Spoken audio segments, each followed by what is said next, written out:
Hello and welcome to today's edition of Pod of View, where we discuss the latest topics in all things politics, news, and information. I have with me in the studio Anayo. Good morning, Anayo. Thank you. Why don't we shake hands every time we start? Well, we should start doing it's interesting because we are going to be talking about Nigeria. Yes. And, yes. It's important. Very, very important. We shake hands. Before we start, to show solidarity. We're going to start with a very interesting topic today, something that has been all over the news this week, and that is the Free Nnamdi Kanu movement. On Monday, we saw a protest that caused major holdups in different parts of Abuja and even across the country. Let's start with that. What's your take on this protest? Starting off, we know that this protest was banned by the police, but the convener, if I can call him that, in the person of Shore, went ahead to push through and ensure that the protest held. We saw that along the way, a lot of things happened. The tear gas was thrown at some of the protesters and what have you. What does this say about free speech and our freedom to come out and protest and things like that in Nigeria now? We're going to a critical stage now. The polity is heated up. The atmosphere is on the high.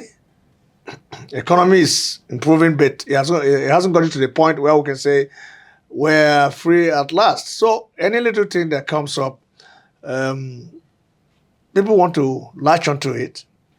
The Free Nnamdi Kanu movement coincided, or was planned to coincide, or was arranged to be on the same day as the 5th anniversary of NSAS. Okay. So it was a good day for activists, some of those some of whom had participated in the NSAS protest, to come out and express their grievances over what they consider maybe inappropriate policies in government and in other sectors. So it will come to a point where such things like the one that happened during the Free Nnamdi Kanu protest can be a platform for people, especially the youths, for them to come out and come out, because there has to be a reason to come out. Free speech. You and I have been in this country for some time. It is difficult to define free speech. It depends on who's defining it and who is listening. I think there's nothing wrong in people protesting peacefully, but there could also be everything wrong in the authorities not agreeing that one should protest. Okay. So I think that's where we'll have to draw the line. Okay. It is legal to protest.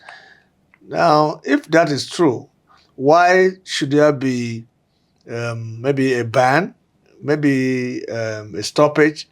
But more often than not, we're told that this is just not to allow miscreants to hijack this protest. And then cause havoc. And that is why the police did name designated points in Abuja where they said people shouldn't get to. And but even though those that participated in the protest got to those places, we didn't record attacks. We didn't record. On the part of the protesters now, we didn't record damage of any property or anything like that. But what we had was tear gas fired. Now, it's difficult for one to say these tear gas were fired because the protesters were seen to be attempting to violate whatever. Maybe the tear gas were fired because they had gone to areas where the police said they shouldn't get to. Okay. So I think that's where what happened. But for the definition of free speech, we can go as far back as the military days. So it's difficult to define free speech. Free speech in Nigeria. Yeah. Okay. You mentioned that some of these protests, they have a name, but then they're just basically an avenue for a lot of young persons to come and release their as an outlet for a lot of other grievances they may have with the government. But this one was tagged Free Nnamdi Kanu. Now I want to get your take on what is currently going on with Nnamdi Kanu. This is somebody who has been in the court for a while now, to say the least. And very recently, after the protest, we heard that all his representation left him in court, and right now he's defending himself in court. Yeah. That's something out of a movie. What's your take on that? Well, let's begin with the man himself. Nnamdi Kanu, the Civil War took place, I think, 67 to 70. Yes. Nnamdi Kanu was born after 1970. Okay. Now, you ask yourself, how did he get to the point where he has this in his heart? That is one area people should look at. That means that people have chosen, some set of people have chosen to really take a look at what happened that led to the Civil War, post-Civil War, and to the present. Maybe in that process, they discovered that there are things that should be properly put in place. I mean, the way Nnamdi Kanu talks, you think he experienced the Civil War. No. He fought in it too. And there are a lot of Nnamdi Kanus. Yes. Especially in the Southeast. Maybe some that may not want to approach it the way he did, but they have the same feeling. You're surprised. People who could be described as Gen Zs telling you the history of Biafra. In history we have the oral tradition, the written tradition. Yes. So information passes from generation to generation. What are we doing as a country to ensure that these narratives go, to even correct it? What all of them are expecting is a political correction, right? And maybe the approach Nnamdi Kanu adopted may be questionable. But the truth is that the Nnamdi Kanu you see, there are 1,001 Nnamdi Kanus, I mean the mindset now, in the Southeast, right? Okay. So what now that we're here, what can we do? I think the administration of President Muhammadu Buhari made escalated this. Okay. Yes, had he allowed the Nnamdi Kanu to talk from the UK, do all his broadcasting, do all the... I think they would have fizzled out by now. But we had Operation Python Dance 1, 2, and I think 3. That further escalated the matter. That further made the youngsters who felt, oh, so this could happen. Nnamdi Kanu's support base increased because of those decisions. Yes. So, but had the former president, may his soul rest in peace, allowed that to ride, maybe Nnamdi Kanu will still be in London. Maybe we're facing a different thing now, trying to tackle our economy, do trade. There wouldn't have been a sit-at-home Monday. This is my opinion. How do you see this playing out for him? How do you think this is going to end for him? Is he probably going to get convicted, or do you see this as something maybe he's going to be pardoned? The president has sort of been on a roll right now with some pardons. You see his name getting on that list, or otherwise? I think it's a catch-22 for the government now. Okay. By that I mean that release him, he enjoys the support. Incarcerate him, maybe he continues seeing more protests like this. Well, there may not be protests, but he enjoys bigger support. You kind of deify him. You make him, to some of his supporters, he becomes like a deity. Yes. If you incarcerate him, you further add to his hero image. Yes. Yes. Then if you release him, you've it's almost like you won. Well, yes, it's almost like you're letting, and a lot of all this that's happening in the Southeast now will die down. But some people have said, theorists have said, look, if Nnamdi Kanu steps out of jail, his presence alone will determine who runs for governance in the Southeast. Not because he may not run himself, but a lot of people will vote for whoever Nnamdi Kanu names as a candidate. Okay. That shows you the kind of support he has. So, and that is why the theorists say, look, some of these governors don't want him to step out so that he may determine who becomes. And every governor wants to have a godson and have the godson take over. So there are theories, but don't take it away from him. He is a hero in the Southeast. Okay. No matter how you look at it. Yes. His approach may be unconstitutional, maybe, but he's a hero. Okay. Yeah. All right. Depending on who you're talking to, then. It depends on who you're talking to. I mean, right where he comes from. Yes. Yes. Yes. All right. Very interesting. Let's talk about... sorry, before you go, and if you want to have a test, a litmus test, just let him step out of the dungeon and allow him to and move see towards to the moment he gets past the Niger, then you know the kind of popularity or he pull he enjoys. has. Yeah. That's very interesting to see. Moving on, let's talk about the PDP convention, that's slated to hold very soon, and the allegations that have been made. What's your take on this, Anayo? Well, the national secretary, Senator Nnamdi, who is a national scribe of the party, came out to say that his signature to letters to INEC were forged. And I'm sure those letters were sent when Professor Mahmoud Yakub was chairman. But INEC replied, I think before the swearing in of Professor Joash Amikputo, to say, look, we have letters. And the PDP said, look, the letters you sent to INEC were signed only by you. We didn't have two signatures. So that leaves those of us who are observers with a lot of questions. We're confused. And why would a PDP national scribe say his signatures were forged?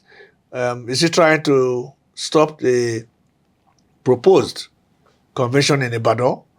Is it politics? Who is it working for? Could it be the same crisis, the same virus that has hit the PDP, refusing to go? I mean, isn't there a time that we can cure this and then let what is left of the party? As far as I'm concerned, I used to follow PDP. I wasn't a member, but I used to follow PDP right from 2003.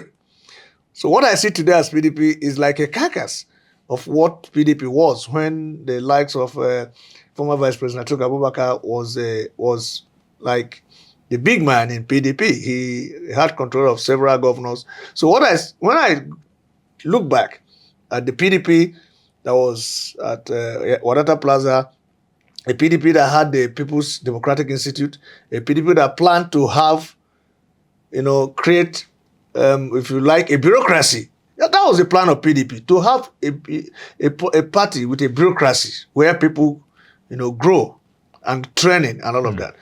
And then what I see today is just like, like a carcass of what. So who is still interested in this, what is left of PDP? And that is why you see governors of the PDP. Some people think that there's something in PDP that still looks attractive. So if not, why would people still be interested in a party that has lost several bigwigs, the likes of former Senate President David Mark moving away? If there's this interest in PDP, maybe PDP still has something to offer. You think PDP can still bounce back? Very likely. If not, why would you beat a dead horse? People still think that it could provide an alternative platform. And by the way, most of those who are moving to the ADC are leaving the PDP, and they are not living with all their items. Some of the items are in the PDP, so they could just walk back and say, "Look, we're back." So most of those that left PDP left out of grievances, and they say the PDP governors didn't help matters. They became very powerful, and that also may affect the APC, because where you see a lot of governors converging, usually, like the brotherhood will begin again. I just hope that what happened to the PDP, where the governors had so much power that they were deciding who became what and who got what.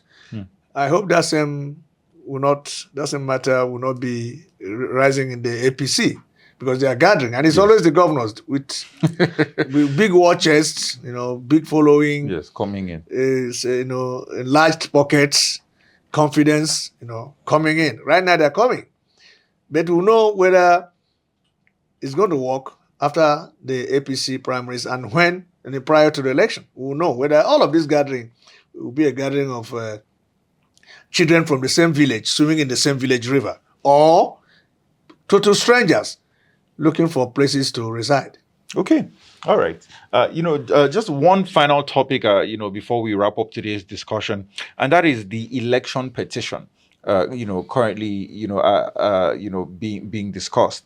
The Senate is telling INEC to be the ones to prove, non-rigging, that elections were not rigged, and that is that I hope I'm saying this correctly now, that the Yeah, the burden of proof. The burden of in proof, electoral yes, matters right now should lie with INEC and nobody else. How do you think the new chairman, INEC chairman, is going to take this? He has his work cut out for him, obviously, but do you think this is something he's going to look into and try to work towards? Yeah, I think the lawmakers are trying to wash their hands off electoral The matters. electoral process entirely. With the new man in INEC, what they are saying, look, you don't have to put the burden of proof on, for instance, a candidate.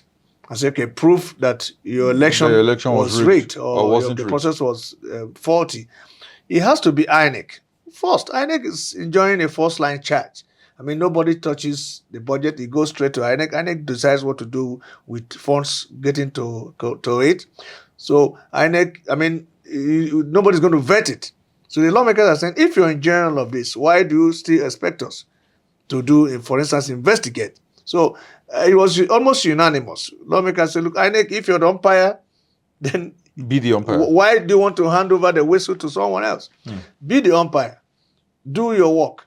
I wasn't surprised because I knew that the lawmakers, some of them, INEC will say, look, throw the blame to the politicians.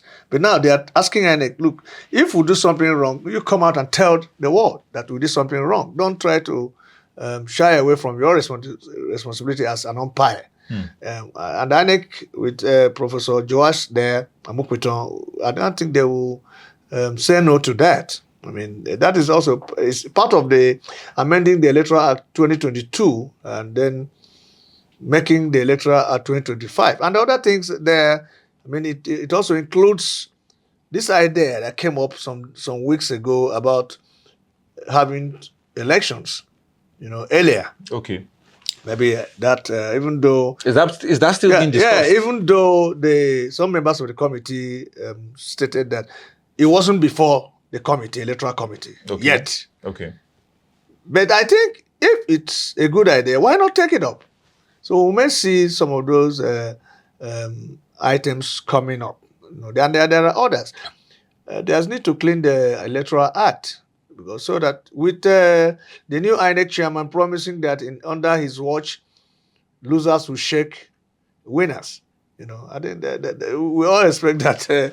And he has assured the president that he is going to deliver. And from the look of him, I mean, for now, though, it's always the case when people are beginning their job until politics sets in and interest sets in. But Amoku just sounds like a man who is set to do a job. Whether it will be affected by the Nigerian thing. When I mean the Nigerian thing is that, the Nigerianness of things, right? We'll see that. I'm not going to use an Anambra election to judge him. He's just coming in. We'll wait till 2027. And see, he's a professor of law, so nobody's going to bamboozle him with legal terminologies and legal, complexity. On that side, he may be safe. I know that Professor Mahmoud Yakub, his predecessor, did pretty well. At least we can say that Mahmoud introduced technology. Yes. Even though some of those technological processes had problems. But he did. But he introduced it. And the essence was to make the process better. Now, if someone decides to, falsify or cause a problem, that's a different ballgame. So we're going to see an Amokwito who may leverage on those achievements of Professor Mahmoud Yakub and then move further with his experience. Mahmoud Yakub was he's a professor of political science, if I'm not mistaken. But now we have a professor of law. So maybe we'll have come to a point where we won't be having, we don't expect to have off-cycle elections again. That is an aberration as far as I'm concerned, where you have governors sworn in months before.